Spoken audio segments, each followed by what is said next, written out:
दुनिया में देशों की संख्या 195 है, जिसमें भारत सहित दुनिया के कई देश शामिल हैं। लेकिन क्या आप जानते हैं कि दुनिया में जब किसी देश को मान्यता दी जाती है तो उसके नियम क्या होते हैं? चलिए आज इस प्रोसेस को समझते हैं, साथ ही जानेंगे दुनिया में सबसे नए देश के बारे में। अगर बात करें दुनिया के सबसे नए देश की, तो दुनिया का सबसे नया नवेला देश दक्षिण सूडान है।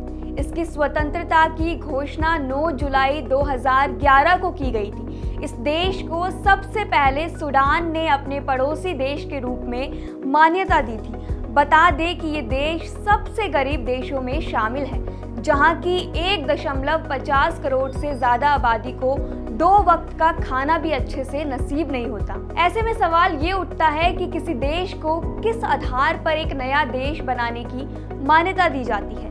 ऐसा नहीं है कि किसी ने जमीन के एक टुकड़े को देश घोषित कर दिया तो बाकी सभी देश उसे आसानी से मान्यता दे देंगे, बल्कि इसके पीछे एक जटिल प्रक्रिया होती है। सूडान को भी जब नया देश बनाने की बात की गई थी तो उसे कई अड़चनों का सामना करना पड़ा था, जिसके बाद जाकर 9 जुलाई को ये फैसला लिया गया था कि सूडान अब एक नया देश होगा। किसी देश को बनाने के लिए क्या प्रोसेस फॉलो करना पड़ता है, ये जानने से पहले आपको सबसे पहले एक अंतर्राष्ट्रीय कानून के बारे में जानना होगा।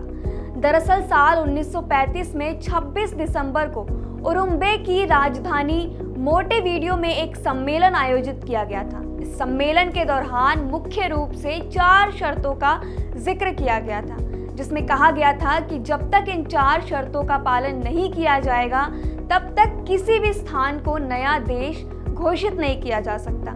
इसके साथ ही नए देश को संयुक्त राष्ट्र संघ से मान्यता लेनी भी जरूरी कर दी गई है। अब आपको बता दें कि ये 4 शर्तें कौन सी हैं। इन सभी 4 शर्तों में सबसे पहली शर्त ये थी कि नए देश को मान्यता तभी मिलेगी जब उस जगह पर स्थायी जनसंख्या हो। इसके बाद दूसरी शर्त ये रखी गई कि उस नए देश के पास एक तय क्षेत्रफल या ज्योग्राफिकल एरिया होना बहुत जरूरी है। इसके बाद तीसरी शर्त ये थी कि वहाँ एक सरकार या फिर कोई गवर्निंग बॉडी होनी चाहिए। इसके बाद आखिरी शर्त ये थी कि जिस क्षेत्र को नया देश घोषित किया जाए उसके दूसरे राष्ट्रों से अच्छे संबंध होना जरूरी है।